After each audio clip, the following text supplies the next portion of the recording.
La derecha ingresa en esa columna que es perfecta en el centro, integrada por el misterio de la izquierda y se eleva hacia lo alto, hasta el punto primero, y lo recoge y unifica ahí una palabra de 3 puntos o vocales: Jolam, Shuruk y Yirik, simiente de santidad, porque no existe simiente que pueda ser sembrada fuera de este misterio.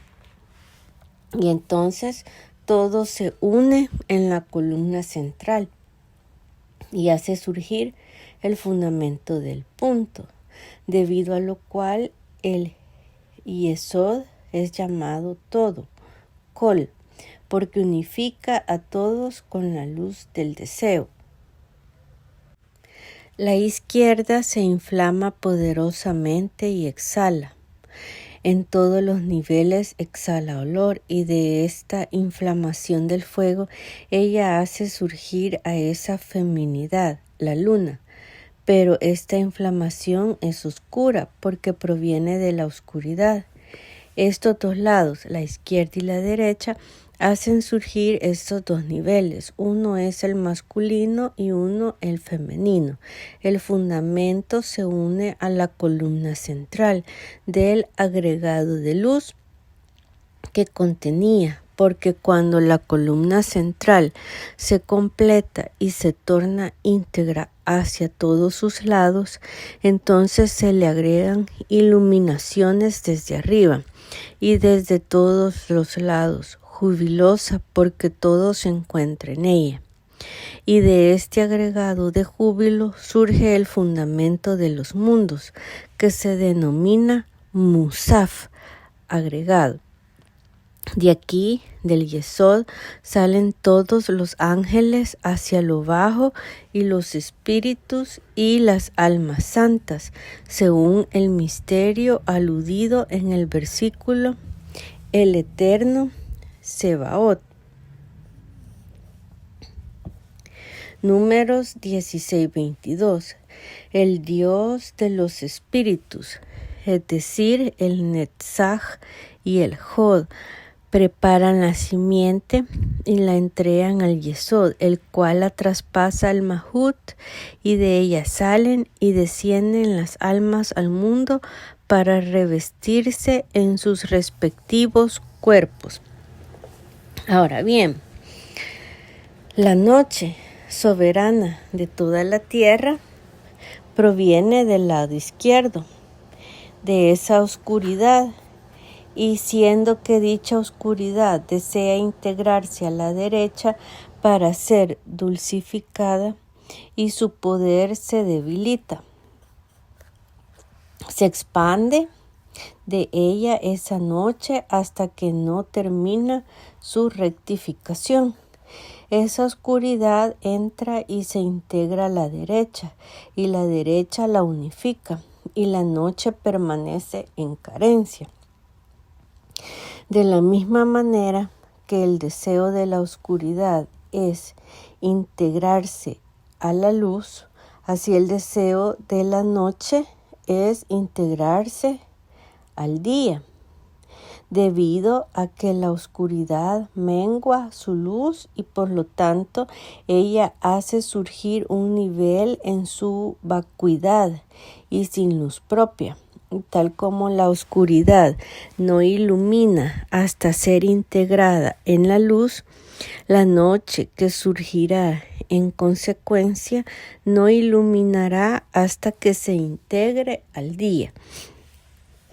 Por ello, el vacío de la noche no se colma sino mediante Musaf, agregado, y lo que se agrega aquí es quitado aquí. En el Musaf reside el misterio del punto supremo, así como el misterio de la columna central de todos los lados, y por ello se le agregan 2 letras, la Vav y la Yod. Durante la noche esas 2 letras faltan, tal como el versículo del Génesis escribe, llamó noche, Kará Laila. Estaba escrito, Vaikra, y quitó de esta palabra la Vav y la Yod, y queda escrito Kará Laila. Aquí es el misterio del nombre de 72 letras grabadas en la corona suprema. Y dijo Elohim, que haya un firmamento en el interior de las aguas. Génesis 1:6. Aquí en particular aparece el misterio de la separación de las aguas superiores, Gesed, y las inferiores, Geburá, de acuerdo con el misterio de la izquierda, ya que anteriormente se mencionó el tema de modo general.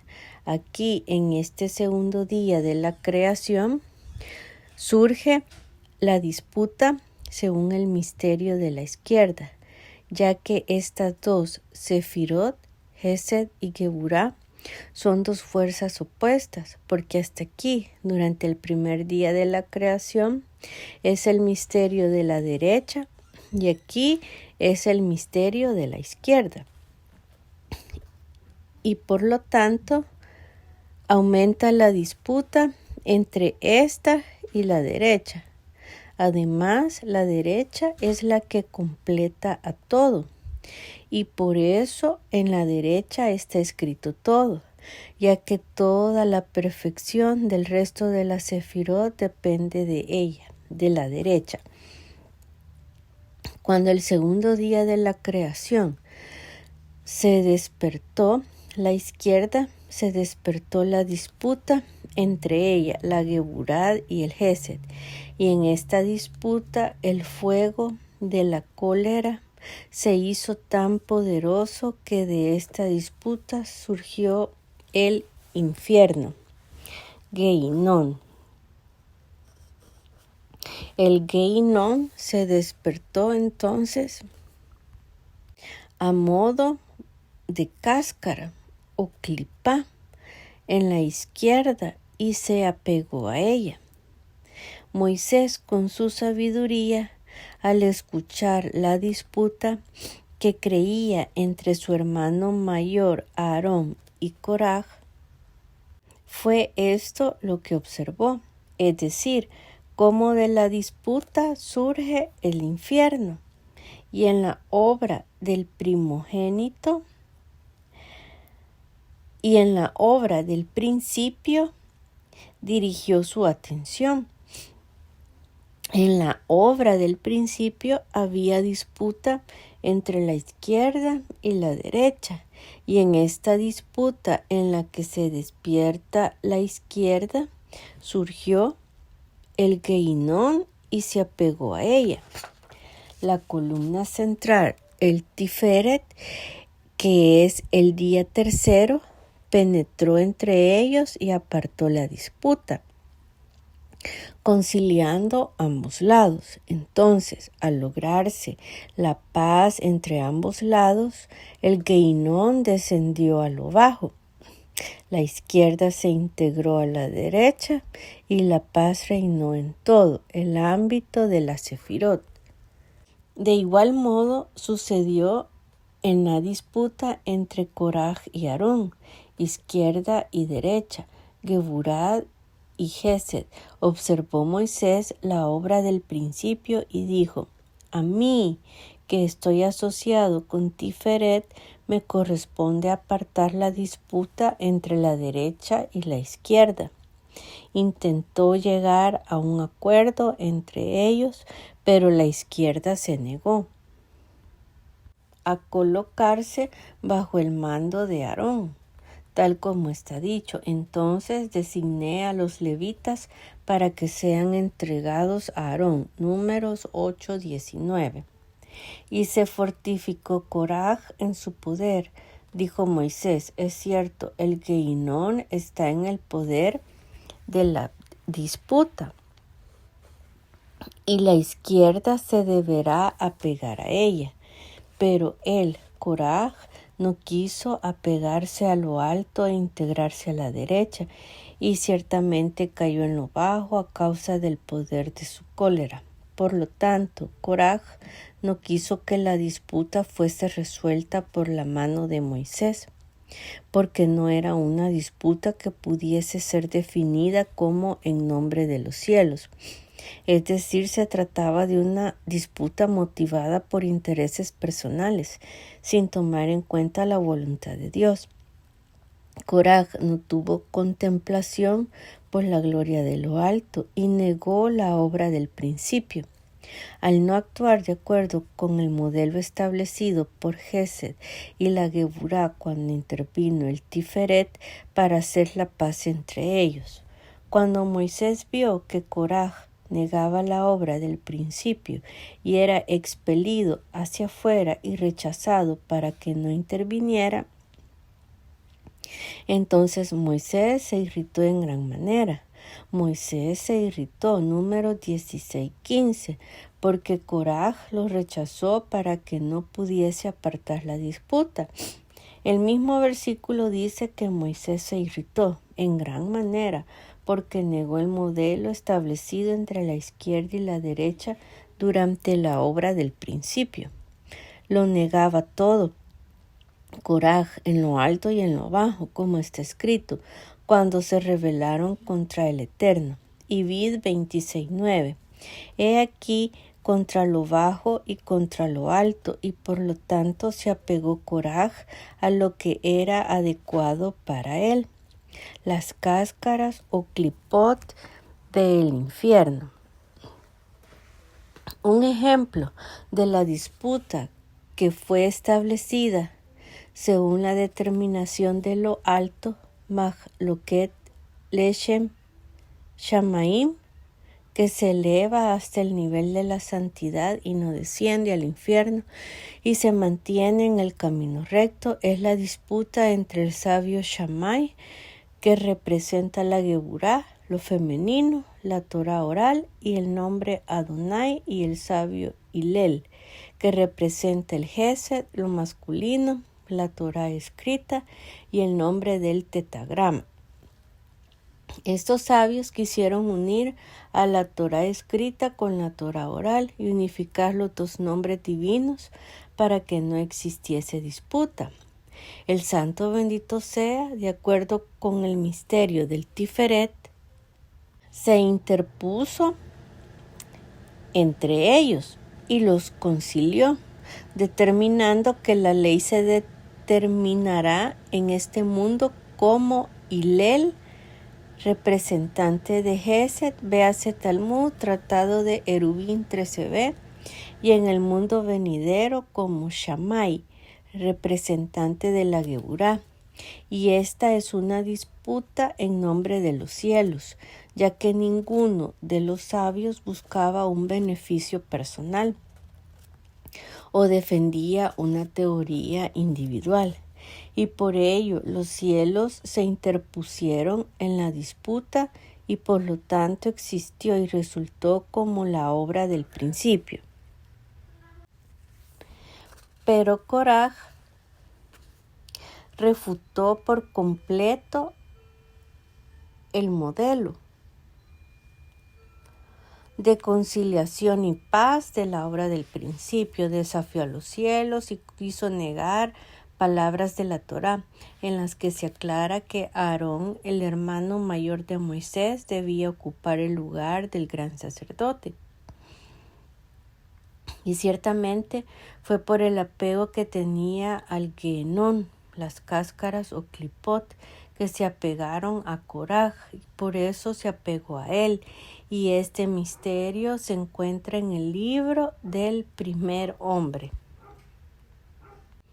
Cuando la oscuridad se despierta con poderío y crea en ella el Gehinón, o más precisamente a las cáscaras o clipot que salen de la Geburá, y Coraj se agregó a él en esa disputa. Cuando se apacigua la cólera y el poder, se despierta una disputa de otro orden, una disputa de amor. Es decir, hay dos disputas sugeridas en la obra de la creación. Una inicial, relatada en el versículo, dijo Dios que haya un firmamento en medio de las aguas y que se separen las aguas de las aguas. Y una final, representada en la Torá por el versículo, así Dios hizo el firmamento y separó las aguas que estaban debajo del firmamento de las aguas que estaban por encima del firmamento. Y así fue. Y ese es el camino de los justos. Su comienzo es duro, en búsqueda de la verdad, pero su fin es sereno, ante la certeza de haberla encontrado. Coraj era el comienzo de la disputa y estaba en su mano incluirse en el nivel del Gesed, representado por Aarón, pero estaba con cólera y poderío. Y se apegó al Gehenón. Shammai era la figura de la disputa. Cuando se alcanza la serenidad y la certeza del apego a la verdad, cuando la cólera ya fue apaciguada, innecesariamente debe despertar la disputa de amor y aceptar el acuerdo que vino de manos de los cielos. Y el misterio de esto se encuentra en el versículo: que haya un firmamento en el interior de las aguas y separe. Génesis 1:6. Esta es la primera disputa, que es el despertar de la cólera y del poderío.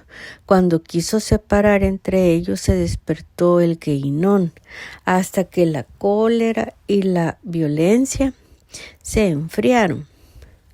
Al final de la disputa, y entonces está dicho, hizo Dios el firmamento y separó, se despertó la disputa de amor y de aprecio, que es lo que da existencia al mundo. Este es el misterio de la disputa de los dos grandes sabios, Shammai y Hillel. Porque la Torá oral ingresó con amor para unirse a la Torá escrita, y su existencia fue completa. La separación que aparece en la Torá durante el segundo día de la creación está ciertamente en la izquierda. Está escrito aquí, en referencia a la creación del firmamento, el término separación, y separó y vid, y está escrito también aquí, y separó. Ya está escrito también en referencia a la tribu de Leví. En aquel momento separó el Eterno la tribu de Leví, Deuteronomio 18. He aquí que ciertamente no hay separación sino en el segundo, en la izquierda. Y si dices la separación se efectúa ciertamente en el segundo, entonces ¿por qué la separación se llevó a cabo en la tribu de Leví, que es el tercero de los hijos de Jacob? La separación debe entonces hacerse en Shimón, que es el segundo hijo, sino que si bien Leví es el tercero, en el pensamiento de Jacob su padre era el segundo, ya que al unirse en matrimonio con Lea pensó que se trataba de Raquel y por lo tanto en el pensamiento de Jacob, Rubén, que nació de esta unión, es el primer hijo de Raquel. Y entonces Leví es el segundo hijo de Lea. Y entonces siempre la separación fue en el segundo. Y todo de modo correcto, de modo perfecto, tal como corresponde.